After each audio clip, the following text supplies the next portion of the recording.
Hello, folks. I'm the Game OverThinker, and you're watching my show. Good decision on your part. Alright, so a little while back, we took an unscientific poll on the Game OverThinker blog and on the Twitter to determine what would be the topic of this episode. Would it be the Supreme Court's decision to outlaw the California violent games ban, or would it be Operation Rainfall? Well, the results are in. May I have the envelope, please? May I have the envelope, please? Ivan, envelope. Right here, sir. Thank you, Ivan. Ladies and gentlemen, my intern, Ivan. Hello. That'll be all, Ivan. Goodbye, Ivan. Look, he's my accountant's kid, okay? All right, let's get this thing open and see what we're gonna do. Sir. Phone call on line 1, sir. It's the commissioner. Seriously? Yes, Commissioner Bunnyface. It's Bonifacio. Okay, what do you need? We've got us another pixelated monstrosity what needs killing, Overthinker. No, we're not doing that every week. We talked about this. That's not going to happen every episode. But it's scary. Alright, what does it look like? A small penis wearing sensible shoes. That's a Goomba. You can just jump on those. Goodbye. Every night with this guy. Okay, where were we?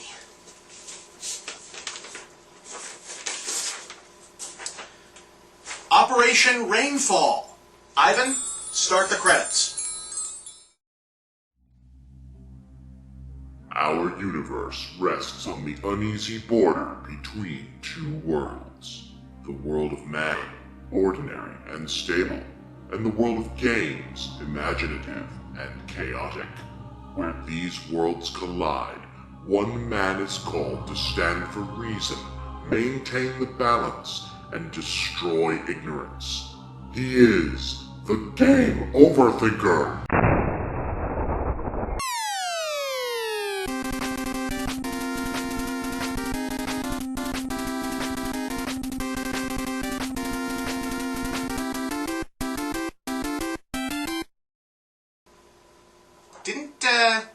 Ivan, didn't that used to be, longer? I took the liberty of doing some judicious editing, sir. I thought the tighter credits would help make you look like less of a pompous egomaniac. Good call. Alright, just for the sake of background, because chances are some of us might not have heard of this before now, Operation Rainfall is a fan campaign launched a few months ago directed at Nintendo of America. Its goal to persuade the company that 3 Japanese role-playing games released for the Wii in Japan, Xenoblade Chronicles, The Last Story, and Pandora's Tower, should be localized for release in North America. While the campaign itself has gotten a lot of coverage in the gaming press, it thus far doesn't seem to have had the desired effect on its actual target. In fact, Nintendo of America took the rare step of actually addressing the complainants publicly in order to tell them that it wasn't going to happen. As of recent, that looks like it's turning around, and at least 2 of the games might eventually be coming, but still. Folks, there is no way to sugarcoat this, and no one should even be trying. The fact that it took something approaching activism to get these games released stateside it sucks. It just plain sucks. There's no other word for it, and frankly, it is a huge dick move on Nintendo's part. I don't care if you care about these 3 specific games or JRPGs in general. This kind of thing should not be happening in this day and age. And it's indicative of the kind of I don't give a fuck because I don't have to arrogance that we haven't seen in the games industry since frankly the last time Nintendo was in charge of the games industry. Meet the new boss, same as the old boss. You know, lots of people, including myself, have often characterized Nintendo in the 21st century as a company almost pathologically dedicated to fan service. Now, that's not necessarily an incorrect assessment. A few minutes with any of the Smash Brothers games can tell you that, but it is kind of a narrow one. See, when folks talk about Nintendo being fixated on fan fulfillment, they're almost exclusively talking about the most widely known type of Nintendo fans, i.e. Generation NES gamers who grew up in the 80s and 90s and retain an affinity for the childhood icons like Mario, Zelda, Metroid, Star Fox, Kirby, you get the idea. Now, in fairness, it makes a certain amount of sense that Nintendo would be overwhelmingly focused on this particular market. Not only are there simply more of them, but they also tend to be older gamers in their 20s and 30s with recreational income to spend on licensed tchotchkes. Trouble is, that isn't the only piece of the expansive Nintendo fanbase. It also includes fans of the myriad Japanese-targeted RPGs and action games that they've both developed, published, and played console hosts to over the years. And the Western side to that fanbase, to put it bluntly, have been getting fucked over for decades. Most people like to trace it back to their outright refusal to release any of the subsequent Mother games because Earthbound failed to become a major seller on the SNES, but it's an ongoing and consistent problem. And why didn't I know this existed until the 5th game? Yeah, this is kind of a sore spot for Ivan. See, he loved the legendary Starfy, and then he found out that there were like 4 Starfy games that have been made since 2002, and they just never bothered releasing them in the US, and he had kind of a meltdown. Ivan want more Starfy! Ivan want more Starfy! Ivan want more Starfy! Yes, we all want more Starfy. Thank you, Ivan. Thank you, Ivan. The fact is, Nintendo is a company that lives in the past. Unlike international corporate juggernauts like Sony or Microsoft, they're an old-school Japanese game company that still does business in an old-school Japanese game company way. Remember, guys, this is the company that originally wasn't even considering the original N64 Smash Bros. For a US release because they didn't think a mascot-driven fighter would sell here. And while this approach has worked out great for the folks who were glad to see Mario and friends stave off a Sonic-style downswirl into irrelevance, it worked out terribly for fans of stuff like this. Alright, now, to be fair, I guess you can kinda, sorta, maybe technically see where Nintendo was coming from. The fact is, the reason Operation Rainfall has gained so much traction in the gaming press, as opposed to any other please release these Japanese games petitions, of which there are hundreds circulating all the time, is because it fits in with the gaming culture's broader Wii-bashing narrative. Mean old Nintendo, picking on hardcore gamers or ignoring their concerns in order to focus on all the money they're making off motion-controlled party games. But it does have to be remembered that on the few occasions when hardcore games or gamers games were released for the Wii, the audience that was supposedly begging for them really never turned out. So, if Nintendo is looking at this from a rigid, bottom-line perspective and concluding that it's not in their best interest to spend time and money sending anime-flavored fantasy games to an American market where only gray-brown shooters, sports titles, casual games, and the odd nostalgia trip are making any money, I can't really blame them. I mean, when I think of state of North American video game culture, this is about as far removed from anything resembling a mainstream hit as you can get.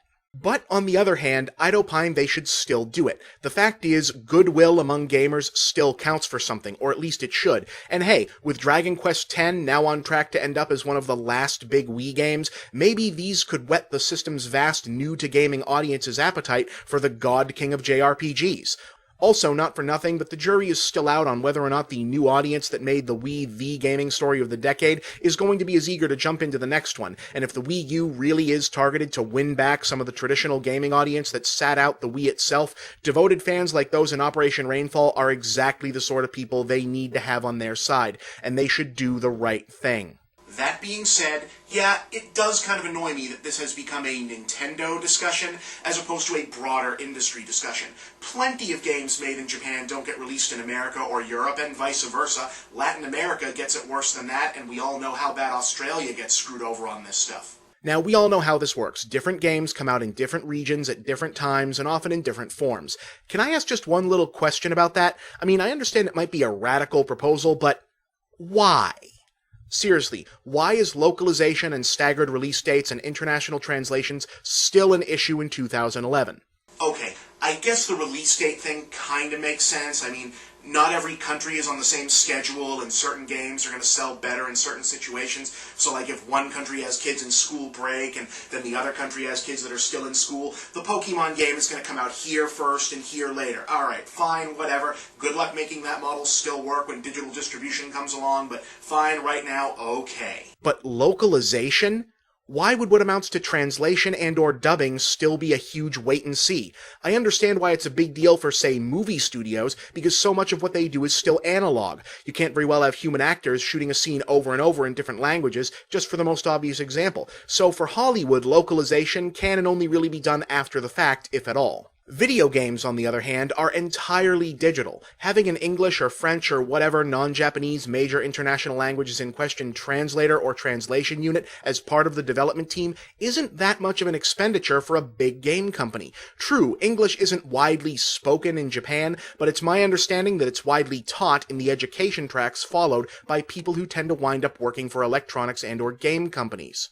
Also, let's be honest, it's not the text translation that ends up costing a lot of money, it's the voice translations. And frankly, if you absolutely must cut corners on these things, you can probably just go ahead and use subtitles. Most of the audience that's going to buy big-scale JRPGs for their Wii aren't going to object to the characters speaking Japanese. A niche audience doesn't necessarily have to mean an unprofitable audience. I'm sorry, but if Tatsunoko vs. Capcom can make money in America, these games can make money in America. And speaking of the JRPG-specific side to this, JRPGs aren't exactly burning up sales charts in the United States right now, but I maintain my prediction from a while ago that their next day in the sun is coming. The basic engine and mechanism found in your traditional Japanese RPG is pretty close to the inventory management aspect of certain Facebook time wasters. Sooner or later, someone is going to put together a Dragon Quest/old-school Final Fantasy knockoff for their social media platforms, and the genre's gonna blow up again. If and when that happens, wouldn't it benefit a company like Nintendo to get out in front of it,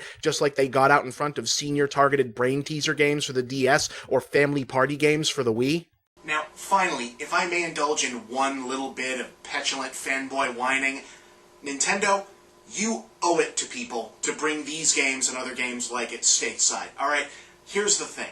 The reason you were able to take that big risk with the Wii that really paid off for you and was a good thing for gaming overall, but the reason you were able to go and aim at this entirely new audience and bring all these new people to gaming, this risk that might not have paid off and was a huge gamble on your part, is because you knew you had a foundation of hardcore fans who would buy the Mario games and the Zelda games and all of your classic franchises in order to fall back on. The fact that Galaxy and Twilight Princess and Kirby and whatever and Smash Brothers and all that were going to make money no matter what was the safety net that you needed to take that leap of faith. And you know what? Now that you're going on to the Wii U, that's another big risk. There's no guarantee that that brand new audience that first jumped onto the Wii are going to jump onto its successor in the same way. So once again, you're going to need that solid foundation of hardcore Nintendo fans to keep you afloat if it doesn't work, or to be a foundation to get the first few weeks off the ground. It's time to start paying those people back, and doing things like bringing the Operation Rainfall games to the United States is just the way to do it. Plus, it's the right thing to do. Remember when you used to do the right thing? Figure it out. Also, it's kind of an open secret that the corporate culture at Nintendo of America has this kind of weird inferiority complex going on about being the lesser half of the Nintendo family. Well, guys, treating whole genres and whole groups of fans like shit doesn't really help your case. Huh. You know, that was actually very well said, Ivan. Thank you. Oh, and the rabbit is on line 1 again. Go ahead, Commissioner. Well, Overthinker, the good news is, jumping on that Goomba guy worked out just like you said it would. What's the bad news? There's been another arson hit. Where? He hit the SharkCade. No. It's gone, kid.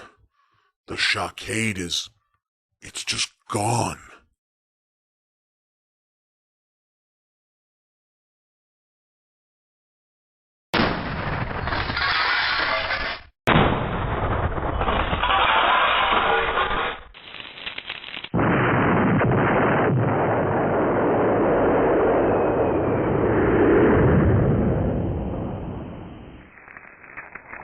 Please, tell me something survived.